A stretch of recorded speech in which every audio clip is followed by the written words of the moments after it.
ਸ਼੍ਰੀ ਗੁਰੂ ਨਾਨਕ ਦੇਵ ਜੀ ਨੇ ਜਦੋਂ ਪੀਰ ਹਮਜ਼ਾ ਗੋਸ਼ ਨੂੰ ਸ਼ਹਿਰ ਸਿਆਲਕੋਟ ਤਬਾਹ ਕਰਨ ਤੋਂ ਰੋਕਿਆ ਤਾਂ ਪੀਰ ਜੀ ਗੁਰੂ ਜੀ ਨੂੰ ਕਹਿਣ ਲੱਗੇ ਕਿ ਇਹ ਸਾਰੇ ਨਗਰ ਦੇ ਲੋਕ ਈਸ਼ਵਰ ਦਾ ਖੌਫ ਨਹੀਂ ਰੱਖਦੇ, ਇਸ ਲਈ ਇਸ ਨੂੰ ਬਰਬਾਦ ਹੋਣਾ ਹੀ ਚਾਹੀਦਾ ਹੈ।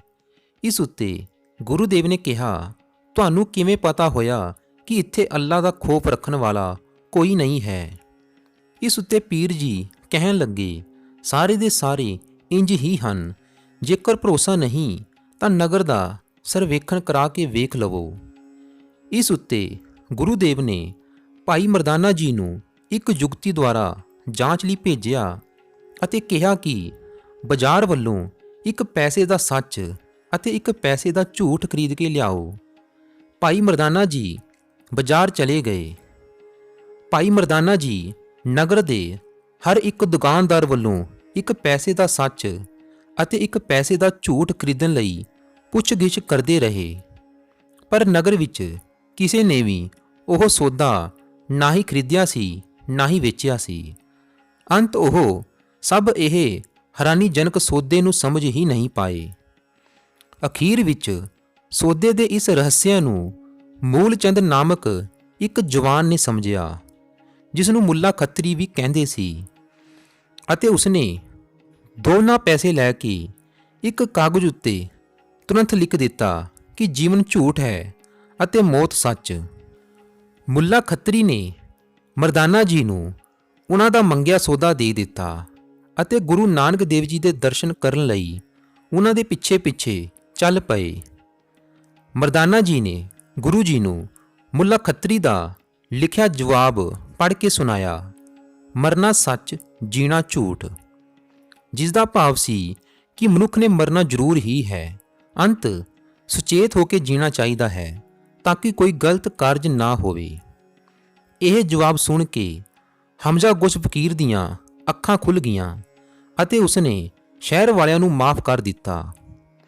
ਉਸ ਤੋਂ ਬਾਅਦ ਮੁੱਲਾ ਖੱਤਰੀ ਗੁਰੂ ਜੀ ਦੇ ਦਰਸ਼ਨ ਕਰਕੇ ਗੁਰੂਦੇਵ ਦਾ ਅਜਿਹਾ ਭਗਤ ਬਣਿਆ ਕਿ ਕਹਿਣ ਲੱਗਾ, ਹੇ ਗੁਰੂਦੇਵ, ਮੈਨੂੰ ਵੀ ਹਮੇਸ਼ਾ ਆਪਣੇ ਚਰਨਾਂ ਵਿੱਚ ਰੱਖੋ। ਜਿੱਥੇ ਜਾਵੋ ਮੈਨੂੰ ਨਾਲ ਲੈ ਕੇ ਚੱਲੋ। ਗੁਰੂਦੇਵ ਨੇ ਉਸ ਨੂੰ ਬਹੁਤ ਸਮਝਾਇਆ ਕਿ ਉਹਨਾਂ ਦੇ ਨਾਲ ਰਹਿਣ ਉੱਤੇ ਜੀਵਨ ਵਿੱਚ ਬਹੁਤ ਕਸ਼ਟ ਝੇਲਣੇ ਪੈ ਸਕਦੇ ਹਨ, ਕਿਉਂਕਿ ਹਰ ਸਮਾਂ ਪਰਿਸਥਿਤੀਆਂ ਇੱਕੋ ਜਿਹੀ ਨਹੀਂ ਰਹਿੰਦੀਆਂ। ਪਰ ਮੁੱਲਾ ਖੱਤਰੀ ਨਹੀਂ ਮੰਨਿਆ। ਉਹ ਕਹਿਣ ਲੱਗਾ, ਮੈਨੂੰ ਸਭ ਕੁਝ ਸਵੀਕਾਰ ਹੋਵੇਗਾ, ਅਤੇ ਉਹ ਗ੍ਰਹਿਸਥ ਜੀਵਨ ਛੱਡ ਕੇ ਗੁਰੂਦੇਵ ਦੇ ਨਾਲ ਚੱਲ ਪਿਆ।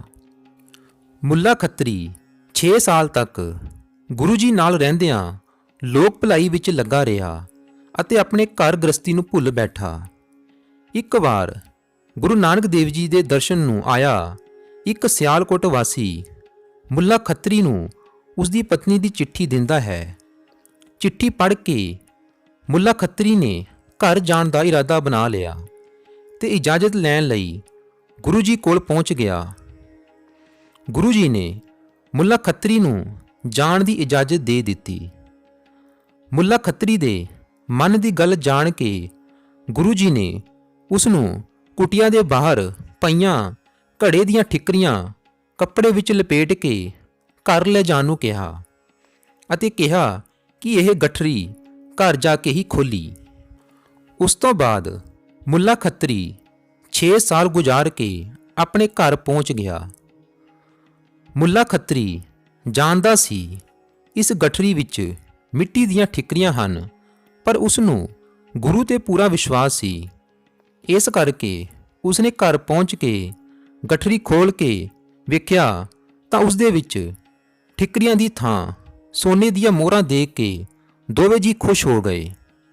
ਮੁੱਲਾ ਖੱਤਰੀ ਘਰ ਆ ਕੇ ਮੁੜ ਤੋਂ ਮੋਹ ਮਾਇਆ ਵਿੱਚ ਪੈ ਗਿਆ ਤੇ ਗੁਰੂ ਜੀ ਨੂੰ ਭੁੱਲ ਬੈਠਾ। 2 ਸਾਲ ਬਾਅਦ ਗੁਰੂ ਜੀ ਭਾਈ ਮਰਦਾਨੇ ਨਾਲ ਆਪਣੀ ਯਾਤਰਾ ਤੋਂ ਵਾਪਸ ਆਉਂਦੇ ਹੋਏ ਸਿਆਲਕੋਟ ਦੇ ਬਾਹਰ ਉਸੇ ਬੇਰੀ ਦੇ ਥੱਲੇ ਬੈਠ ਕੇ ਸਤਸੰਗ ਕਰਨ ਲੱਗੇ। ਭਾਵੇਂ ਮੁੱਲਾ ਖੱਤਰੀ ਗੁਰੂ ਜੀ ਨਾਲ 6 ਸਾਲ ਬਿਤਾਏ ਭੁੱਲ ਚੁੱਕਾ ਸੀ, ਪਰ ਗੁਰੂ ਜੀ ਨਹੀਂ ਸੀ ਭੁੱਲੇ। ਗੁਰੂ ਜੀ ਤੇ ਭਾਈ ਮਰਦਾਨਾ ਮੁੱਲਾ ਖੱਤਰੀ ਨੂੰ ਮਿਲਣ ਲਈ ਆਪ ਉਹਦੇ ਘਰ ਪਹੁੰਚੇ। ਘਰ ਦੇ ਬਾਹਰ ਆ ਕੇ ਮਰਦਾਨਾ ਜੀ ਨੇ ਆਵਾਜ਼ ਦਿੱਤੀ, ਭਾਈ ਮੁੱਲਾ ਖੱਤਰੀ, ਬਾਹਰ ਆਓ, ਗੁਰੂ ਜੀ ਮਿਲਣ ਆਏ ਨੇ। ਮੁੱਲਾ ਖੱਤਰੀ ਦੀ ਪਤਨੀ ਨੇ ਮੁੱਲਾ ਜੀ ਨੂੰ ਬਾਹਰ ਨਾ ਜਾਣ ਦਿੱਤਾ ਅਤੇ ਕਿਹਾ, ਤੁਸੀਂ ਪਹਿਲਾਂ ਵੀ ਗੁਰੂ ਜੀ ਨਾਲ ਗਏ ਸੀ ਤੇ 6 ਸਾਲ ਬਾਅਦ ਮੁੜੇ ਸੀ।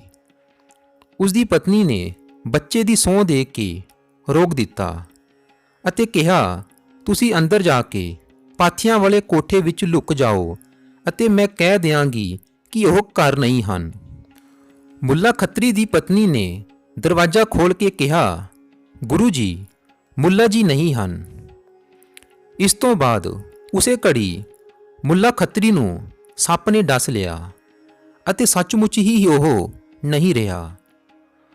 ਮੁੱਲਾ ਖੱਤਰੀ ਨੂੰ ਮਰਿਆ ਹੋਇਆ ਵੇਖ ਕੇ ਉਸ ਦੀ ਪਤਨੀ ਰੋਣ ਲੱਗੀ ਤੇ ਉਸਨੇ ਸੋਚਿਆ ਕਿ ਉਸਦੇ ਮੂੰਹ ਚੋਂ ਇਹ ਨਿਕਲਿਆ ਸੀ ਕਿ ਮੁੱਲਾ ਜੀ ਨਹੀਂ ਰਹੇ। ਉਸ ਤੋਂ ਬਾਅਦ ਉਹ ਆਪਣੇ ਪਤੀ ਨੂੰ ਲੈ ਕੇ ਗੁਰੂ ਜੀ ਕੋਲ ਗਈ ਤੇ ਕਿਹਾ ਕਿ ਇਸ ਨੂੰ ਜਿੰਦਾ ਕਰ ਦਿਓ।